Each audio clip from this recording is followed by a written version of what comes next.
오늘 읽은 본문은 하나님께서 이사야를 선지자로 부르시는 내용입니다. 여러분, 하나님께 부름을 받는다는 것이 어떤 것일까요? 오늘 말씀을 가지고 이야기하면 하나님께서 너는 이렇게 살라, 그 삶에 대해 말씀해 주는 것입니다. 하나님은 이사야에게 사명을 주셨습니다. 그 사명은 이스라엘 민족에게 하나님의 뜻을 전하라는 것이었습니다. 이처럼 하나님께서 우리에게 맡기신 일, 그것이 사명이고 그 사명을 받는 것, 그것이 부르심입니다. 그렇다면 여러분은 하나님께 부르심을 받았습니까? 기독교는 하나님께서 모든 사람에게 사명을 맡기셨다고 가르칩니다. 그러면 우리 역시 하나님의 부르심을 받았거나 혹은 받아야 합니다. 그런데 실제적으로 생각해 보면 나는 하나님께서 나를 부르셨는지 부르지 않았는지 잘 모르겠다. 하나님의 부르심이 뭔지를 이해하지 못하겠다. 그런 경우도 있습니다. 그렇지 않습니까? 만약 그렇다면 어쩌죠? 그렇다면 그 사람은 자기 인생을 하나님의 뜻과 상관없이 살고 있는 것 아닐까요? 오늘은 이 문제에 대해서 성경을 살펴보려고 합니다. 오늘 성경은 제일 먼저 하나님이 언제 이사야를 부르시는지를 말씀합니다. 언제입니까? 1절, 우시야 왕이 죽던 해에. 우시야 왕은 대략 주전 740년에 죽었습니다. 그런데 성경은 이때를 왜 말하는 것일까요? 이 질문에 대해 답을 얻기 위해서는 이스라엘 역사에서 우시야 왕이 어떤 자리를 차지하고 있는지를 살펴볼 필요가 있습니다. 우시야 왕의 아버지는 아마시아입니다. 이 아마시아는 북이스라엘과의 전쟁에서 패하고 나라가 거의 멸망 직전까지 갑니다. 정치, 경제, 군사적으로 거의 파탄 상태가 되었습니다. 그러자 백성들이 반란을 일으켜 그를 살해해버립니다. 이런 상황에서 16살의 어린 나이로 우시야가 왕위에 오릅니다. 그 개인적으로 볼 때는 위기였습니다. 그런데 그 어린 우시야가 망해가는 유다 왕국을 부흥시킵니다. 그는 먼저 유다의 국방력을 강화시킵니다. 곳곳에 요새를 만들고 언제든지 나가 싸울 수 있도록 군대를 편성하고 또 그 군대를 체계적으로 관리하기 위해 장교들을 육성했습니다. 뿐만 아니라 무기 제조 기술자들을 후원해서 새로운 무기들을 개발하도록 했습니다. 이 결과 유다는 군사적으로 강해졌습니다. 그리고 경제 부흥에도 힘썼습니다. 우시야 왕은 목축을 장려하고 평평한 땅에는 농사를 짓게 하고 산지에는 포도를 가꾸게 했습니다. 그뿐만 아니라 농사를 위해 곳곳에 저수지를 만들도록 했습니다. 이처럼 국방과 경제가 부강해지자 주변의 블레셋과 아라비아, 암몬 등이 유다의 조공을 바칩니다. 그리고 우시야의 이름은 이웃나라 이집트까지 유명해졌습니다. 한마디로 우시야는 망해가던 유다를 부흥시킨 영웅과 같은 인물이었습니다. 그런데 그런 영웅이 죽었습니다. 이것은 유다의 입장에서 보면 큰 위기입니다. 더구나 국제적으로 아시리아의 힘이 점점 커지고 있기 때문에, 팽창하고 있기 때문에 이런 강력한 왕이 죽었다는 것은 유다 백성들의 입장에서는 굉장히 불안한 요소였습니다. 바로 그때, 그렇게 불안한 때 하나님께서 이사야에게 환상을 보여주십니다. 어떤 환상입니까? 하나님께서 높이 들린 보좌에 앉아 계십니다. 여기서 보좌는 통치자가 앉는 자리를 의미합니다. 하나님이 다스리고 있다는 말이죠. 그리고 그 하나님이 얼마나 크신 분인지 하나님의 옷자락이 성전에 가득하였다고 말합니다. 그 하나님을 천사들이 찬송합니다. 거룩하다, 거룩하다, 거룩하다. 만군의 여호와여 그의 영광이 온 땅에 충만하도다. 여러분, 이 환상이 무엇을 말합니까? 세상의 강력한 왕이 정치, 경제적인 안정을 가져다 주면 사람들은 왕만 쳐다봅니다. 심한 경우 하나님의 필요성을 느끼지 못합니다. 여러분, 그렇지 않습니까? 세상에서 잘 먹고 잘 살면 그런 사람들은 천국이 필요 없다고 생각합니다. 이 세상에서 잘 먹고 잘 사는데 왜 죽어서 천국을 가야 되냐? 그렇게 생각합니다. 단지 원하는 게 있다면 이 세상의 삶을 오래 사는 것입니다. 그런데 그때 세상 왕이 태평성대를 가져다 주니까 많은 사람들이 하나님의 존재에 대해서 망각해버리고 있는 그때에 하나님께서는 보좌에 앉아 계신 그 모습을 이사야로 하여금 보게 합니다. 하나님께서 세상을 다스리고 계신다, 그것을 보여주십니다. 이것은 이사야에게 던지는 하나님의 질문입니다. 누가 세상을 다스리는가? 내가 세상을 다스리고 있는데 우시야가 죽었다고 위기라고 생각하는가? 너는 왜 불안해하는가? 하나님은 질문을 던지고 있는 것입니다. 여러분, 성경이 말하는 신앙이 무엇입니까? 신앙은 보이지 않는 하나님을 보는 것입니다. 역설적으로 들리겠지만 보이지 않는 하나님을 믿음의 눈으로 보는 것, 그것이 신앙입니다.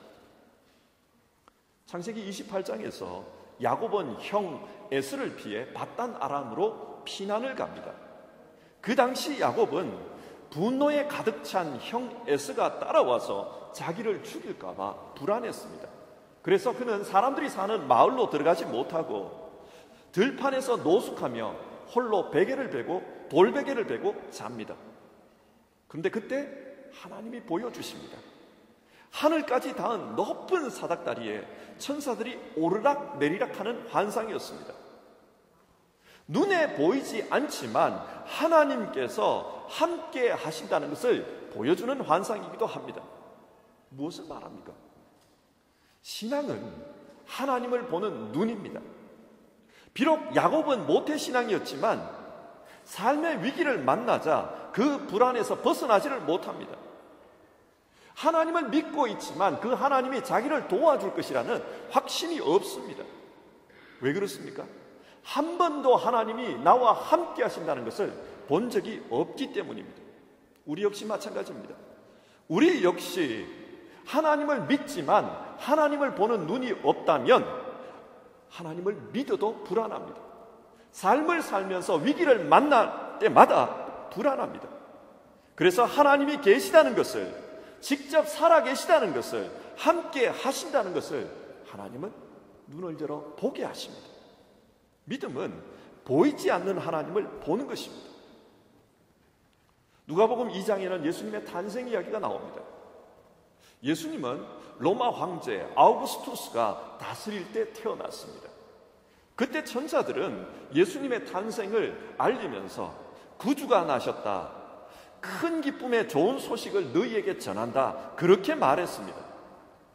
여기서 구주라는 단어와 좋은 소식이라는 단어에 주목해 봅시다.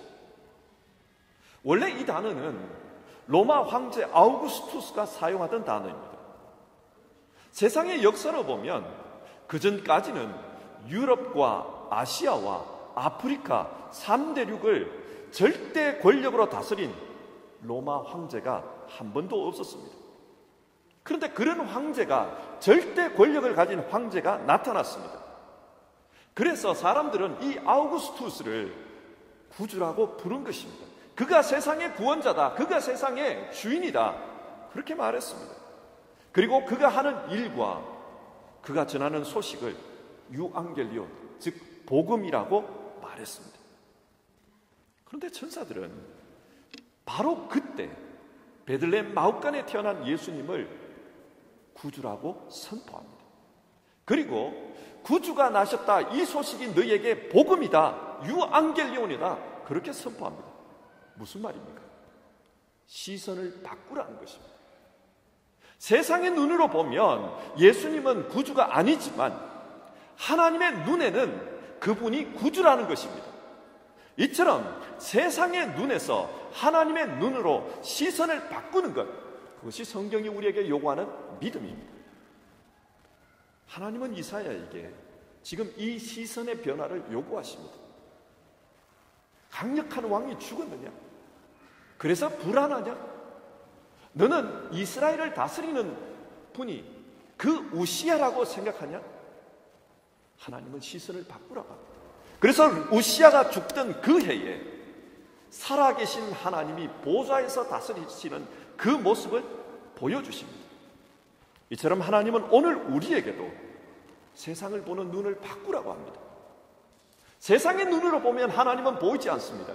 세상의 눈으로 보면 이 세상은 사람이 다스리는 것 같습니다. 그러나 우리의 눈을 바꾸라고 합니다. 하나님 중심으로 보는 눈, 그 눈을 요구하고 계십니다. 자, 이렇게 세상을 보는 눈이 바뀌면 그 다음에는 어떻게 됩니까? 자기 자신을 보는 눈도 바뀝니다. 5절입니다. 화로다 나여 망하게 되었도다. 나는 입술이 부정한 사람이요 나는 입술이 부정한 백성 중에 거주하면서 만군의 여호와이신 왕을 배웠음이로다. 이사야는 하나님을 보고 난 후 자신을 부정한 죄인이라고 말합니다. 그리고 망하게 되었다고 말합니다. 왜 이런 말을 합니까? 성경을 보면 크신 하나님을 만난 사람들, 그 하나님의 영광 앞에 압도된 사람들은 공통적으로 이런 현상을, 이런 반응을 보입니다. 예를 들어 욥을 한번 생각해 봅시다. 욥은 동방의 의인이라고 합니다. 하나님 보시기에 자랑스러운 신앙인이었습니다. 그런데 그런 욥이 이유를 알 수 없는 고난을 당합니다. 그 많던 재산들이 다 사라져버렸습니다. 하루아침에 자녀들이 다 죽었습니다. 뿐만 아니라 몸에 온갖 병이 들어서 처참한 지경에 처했습니다. 그러자 그의 아내마저 하나님을 욕하고 죽으라 그렇게 말하고는 도망가 버렸습니다. 이런 상황에서 욥의 친구들이 찾아와 욥을 위로합니다. 그리고 그 위로는 욥 너가 왜 이런 고난을 당하게 되었는가, 그 문제에 대한 토론으로 이어집니다. 욥의 친구들이 하는 말을 요약해 보면 이렇습니다. 하나님은 이유 없이 고난을 주시는 분이 아니다. 율법에 따르면 하나님은 순종하는 자에게는 복을 주시고 불순종하는 자에게는 저주를 내리신다. 따라서 욥 너가 이런 고난을 당하는 데는 뭔가 이유가 있다. 네가 알지 못할지라도 하나님 앞에 불순종하고 죄 지은 것이 있다. 너는 그것을 회개해야 한다. 그래야 이 처참한 상황에서 구원을 받을 것이다. 욥의 친구들은 율법의 관점에서 욥의 현실을 해석합니다. 그러나 욥은 이 말에 동의할 수가 없었습니다. 그래서 반박합니다. 그런데 이런 지루한 논쟁은 욥을 영적으로 지치게 만듭니다. 그래서 결국은 욥은 하나님을 향해서 항변합니다. 욥기 38장. 그때 하나님이 욥을 찾아오시고, 그리고 38장에서 41장까지 60여 가지가 넘는 질문을 하나님은 욥에게 퍼붓습니다. 그 질문을 읽어보면 욥이 하나님께 항변했던 것과는 전혀 매치가 맞지가 않습니다. 상관이 없습니다. 예를 들면 내가 땅에 기초를 놓을 때에 너는 어디에 있었느냐? 내가 천지를 창조할 때에 너는 무엇을 했느냐? 하나님은 그런 질문을 하십니다. 그런데 이상한 것은 욥이 하나님의 이런 질문 앞에 자기 죄를 회개한다는 사실입니다. 욥기 42장 3절 나는 깨닫지도 못한 일을 말하였고 스스로 알 수도 없고 헤아리기도 어려운 일을 말하였나이다. 42장 5절 내가 주께 대하여 귀로 듣기만 하였사오나 이제는 눈으로 주를 배움나이다. 무슨 말입니까?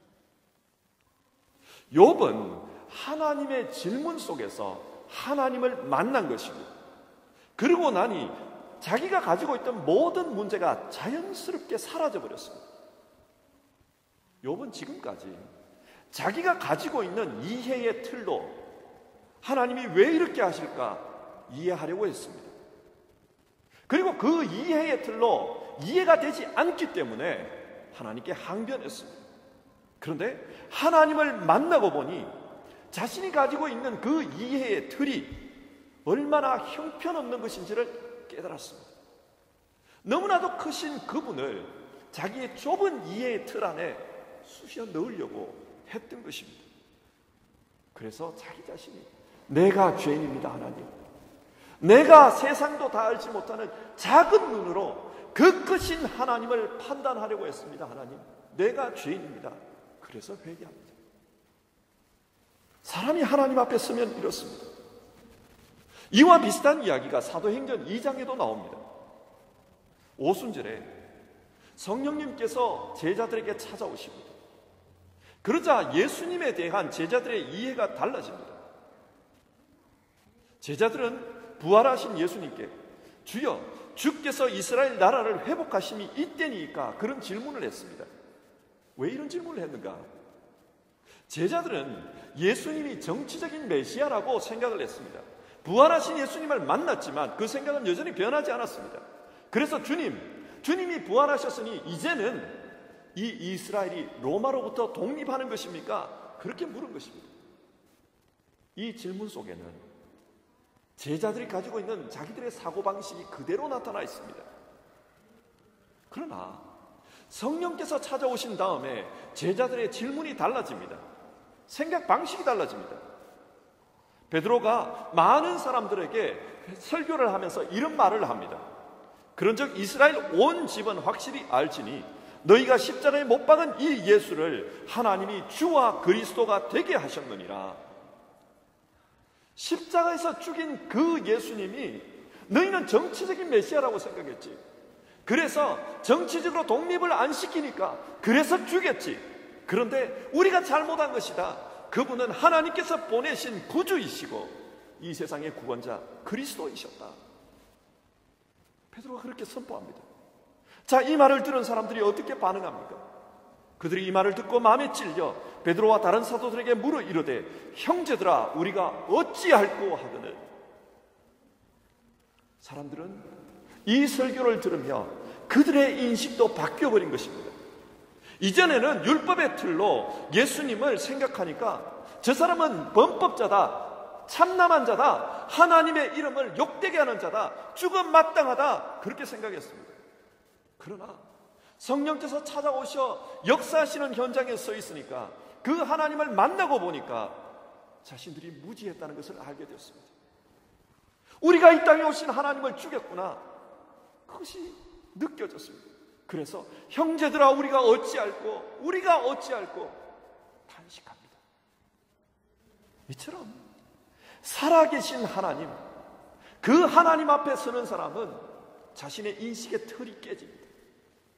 자신의 인식의 틀이 깨진 사람들은 하나님 앞에서 형제들아 어찌할꼬 그런 탄식을 하게 됩니다. 자, 이렇게 자기 자신에 대한 인식이 달라진 사람들, 자기를 죄인이라고 고백하는 사람들, 그 사람들에게 하나님은 어떻게 대해 주십니까? 6절과 7절입니다. 그때에 그 서랍 중에 하나가 두 젓가락으로 제단에서 집은 바 핀 숯을 손에 가지고 내게로 날아와서 그것을 내 입술에 대며 이르되 보라, 이것이 네 입에 닿았으니 네 악이 죄하여졌고 네 죄가 사하여졌느니라. 하나님께서는 자기 자신이 죄인이라고 인식하는 그 사람의 죄를 용서해 주십니다. 그리고 깨끗하게 해주십니다. 아주 차가운 물이 있다고 합시다. 너무나도 차가운 물입니다. 그런데 이 물을 아주 뜨거운 태양 앞으로 가지고 간다고 가정해 봅시다. 그러면 여러분, 그 물이 어떻게 될까요? 증발해 버립니다. 사라져 버립니다. 마찬가지입니다. 우리 모두는 하나님 앞에서 죄인입니다. 그러나 우리를 사랑하시는 그 하나님 앞에 서면 그 모든 죄는 뜨거운 하나님의 사랑 때문에 증발해 버립니다. 하나님은 그 사랑으로 우리를 넉넉히 자기 자녀로 삼으십니다. 뿐만 아니라 우리를 하나님의 상속자라고 불러주십니다. 주님을 부인한 베드로도, 주님을 박해했던 바울도, 그 하나님의 사랑 앞에 섰기 때문에 모든 죄가 사라지고 주님의 사람이 되었습니다. 여러분, 믿음이 무엇입니까? 믿음은 하나님 앞에서 자기 자신에 대한 시선이 달라지는 것입니다. 옛날에는 자기 스스로를 의롭다 생각했던 사람이 그 앞에 서니 스스로가 죄인이라는 것을 깨닫습니다. 죽을 수밖에 없는 죄인, 형제들아 어찌할꼬 가능성이 없는 죄인이라는 것을 깨닫습니다. 그런데 그 죄인이 하나님의 사랑의 결정체이신 그 예수님 앞에 서니 예수님께서 그 죄를 증발시켜버립니다. 그리고 그를 의롭다 하신 것을 발견합니다. 이처럼 하나님 앞에서 자기 자신에 대한 시선이 달라지는 것, 이것이 믿음입니다. 자, 그러면 다음 질문을 한번 해봅시다. 이렇게 자기 자신에 대한 시선이 달라진 사람들은 어떻게 됩니까? 8절입니다. 내가 누구를 보내며 누가 우리를 위하여 갈고 내가 여기 있나이다. 나를 보내소서.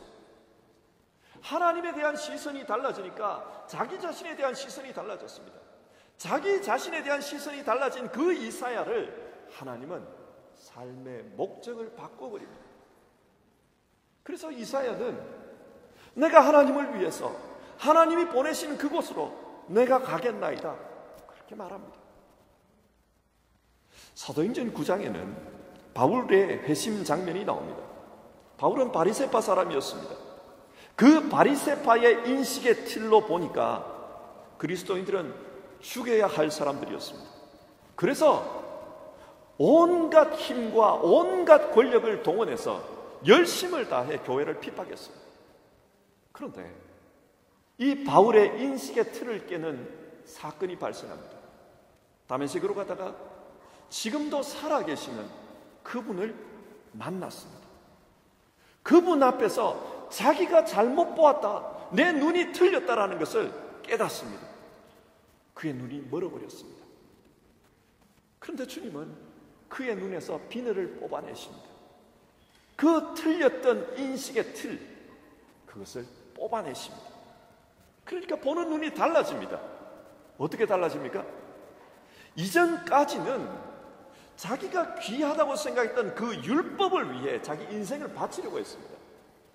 하지만 주님께서 그 눈에서 비늘을 뽑아내니까 이제는 자기가 유익하다고 생각했던 그 율법을 인생의 해로운 것으로 여깁니다.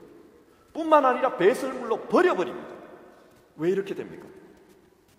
예수 그리스도를 아는 지식이 가장 고상하다는 것을 깨달았기 때문입니다. 그래서 그는 이제 율법이 아니라 예수 그리스도를 위해 자기 인생을 겁니다. 자기 모든 것을 그분 앞에 내놓습니다. 이처럼 눈이 달라지니까 삶의 목적이 달라집니다. 살아가는 이유가 달라지고 살아가는 방법이 달라집니다. 자, 오늘 말씀을 한번 정리해 봅시다. 오늘 성경은 이사야의 사명에 대해서 이야기하고 있습니다. 여러분, 이사야가 어떻게 자신의 사명을 발견합니까? 그것은 시선의 변화입니다. 먼저는 세상을 보는 시선이 변했습니다. 우시야 왕이 죽은 것이 위기라고 생각했습니다. 우시야 왕이 이스라엘의 번영을 만들었다고 생각했습니다. 그러나 눈을 열고 보니 하나님께서 다스리고 계셨습니다. 하나님께서 이스라엘을 돕고 계셨고 그 결과 이스라엘이 부흥한 것이었습니다. 하나님이 다스리고 있었습니다.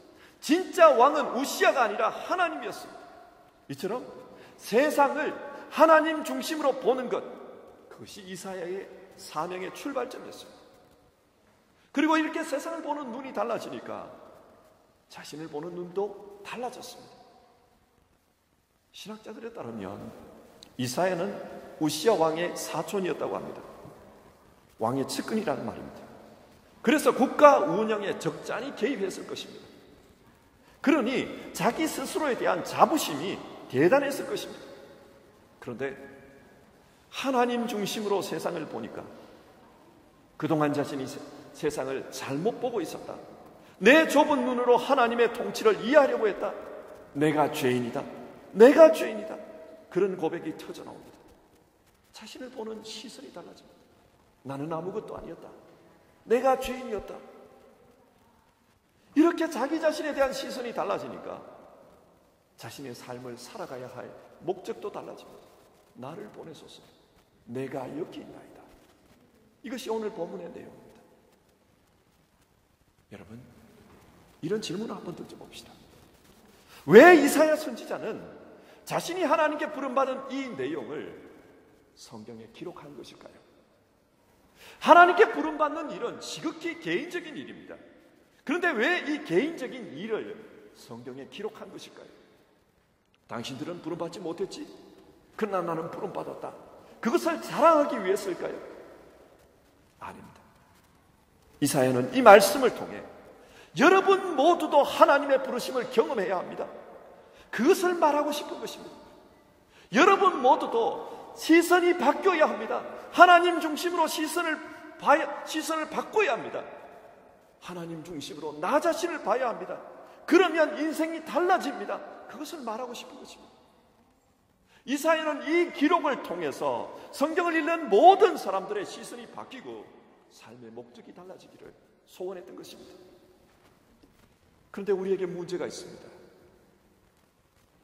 디모데전서 6장 16절에 따르면 하나님은 가까이 가지 못할 빛 속에 거하시고 어떤 사람도 보지 못하였고 또 볼 수 없는 분이시다. 그렇게 기록되어 있습니다. 하나님은 볼 수 없는 분입니다. 그런데 그분을 어떻게 볼 수 있습니까? 우리는 어떻게 그분을 보아야 합니까? 오늘은 성령 강림주일입니다. 성령 강림주일은 하나님께서 영으로 우리에게 찾아오신 날입니다. 그래서 지금도 살아계시다는 것을 그 성령을 통해 깨닫게 해주셨습니다. 임마누엘, 지금도 우리와 함께 하신다는 것을 그 성령을 통해 분명히 증명해 주셨습니다. 하나님은 우리 안에 영으로 살아계십니다. 그래서 우리 모두는 성령이 머무시는 성전이 되었습니다. 그렇기 때문에 우리는 믿음으로 하나님을 볼 수 있습니다. 우리 안에 살아계시는 그분을 볼 수 있습니다. 여러분, 그 하나님께서 오늘 우리에게 무엇을 요구하십니까? 시선을 바꾸라고 합니다. 세상을 눈에 보이는 것으로 보지 말고 하나님 중심으로 보라고 합니다. 살아계시는 그 하나님으로 기준해서 세상을 보라고 합니다. 그리고 그 하나님 앞에서 자기 자신을 보라고 합니다. 내 자신의 개인적이고 주관적인 눈으로 나를 보지 말고 하나님의 시선으로 나를 보라고 합니다. 그러면 우리가 어떻게 살아야 하는지가 드러날 것이다. 알게 될 것이다. 그것을 말씀하고 있습니다. 우리가 살아가는 시대는 불안정한 시대입니다. 변화가 많은 시대입니다. 그래서 우리의 삶도 불안합니다. 여러분, 무엇을 하기 위해서 살아가십니까? 오늘은 이 일, 내일은 저 일, 한 번씩 찔러보고 계십니까? 하나님께서는 우리에게 시선을 바꾸라고 합니다. 하나님 중심으로, 세상을 다스리는 그 하나님 중심으로 세상을 바라보라. 그리고 그 하나님의 시선으로 자기 자신을 바라보라. 그리고 하나님께서 우리를 왜 만드셨는지 그것을 알고 가장 자기답게 살라고 하나님은 우리에게 그것을 요청하십니다. 성령 강림주일, 우리 안에 계시는 그 주님을 우리가 생각하면서 우리 자신을 비춰볼 수 있기를 바랍니다. 기도하겠습니다.